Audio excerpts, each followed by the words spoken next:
everyone. I'm Bitter Steve, and today on Mixology Phrenology, we're going to mix up two of the most unlikely of flavors, Mezcal and Orgeat. We'll start with something simple, and then go over one of the best cocktails I've ever designed.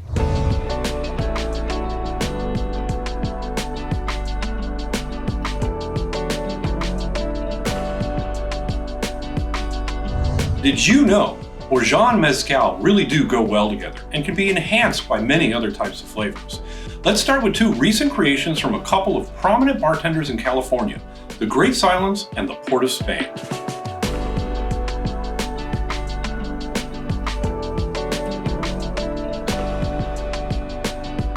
The Great Silence is a masterclass in melding together competing flavors. You have the sharp tang and smoke from the mezcal, the bitter orange peel and the Campari is mellowed out by the citrus and almond, and the maraschino adds just a touch that fills in some of the empty spaces. It feels simple, though you know it isn't.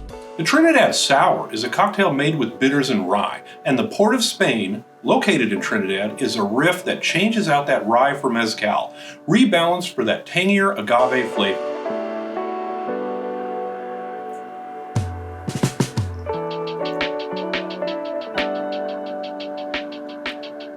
Wow, that has a lot of depth.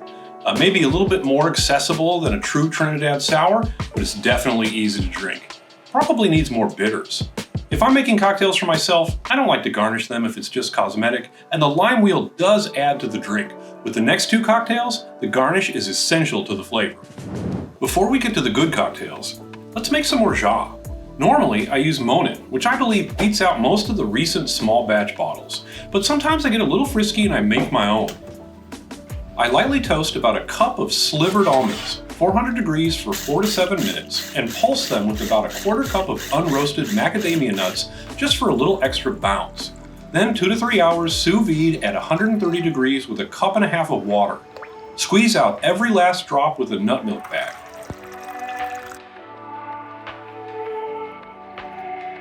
I usually only get a cup of almond water out.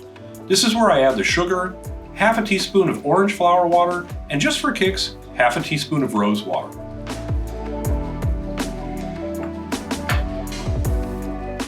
Toasting those almonds adds a nice depth that doesn't overpower the rest of the flavors. This is a good recipe.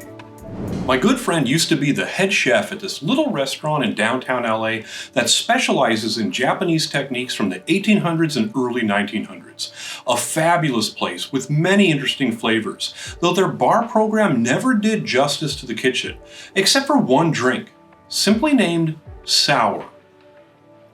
I couldn't find Casa Viejo tequila, cause that could never exist. And there's at least 10 mezcals named Domingo, and I don't know the ratio, so let's put this together the best we can. We all know that tequila, mezcal, and lime go well together, but who would have thought that almond would be able to tame that tangy spice? Buy the right size cork for your bottle, this is stupid.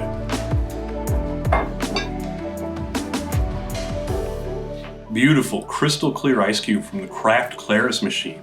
It's almost a tongue twister.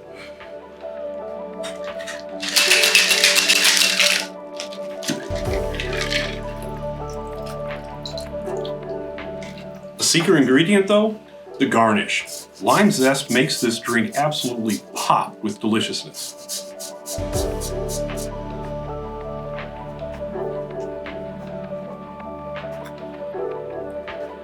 Whoa, that's amazing.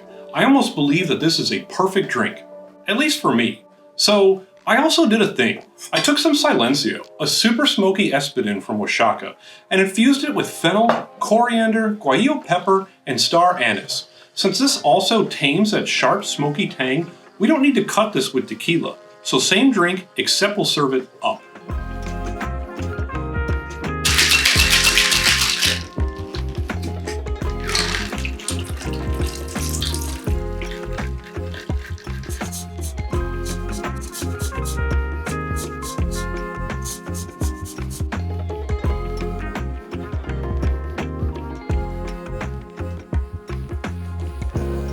Wow, Both of these are absolutely amazing, but for different reasons. The original sour is a smooth and balanced cocktail, amazing in how simple it actually is. And this version is phenomenally complex, with those infused botanicals punching through nicely.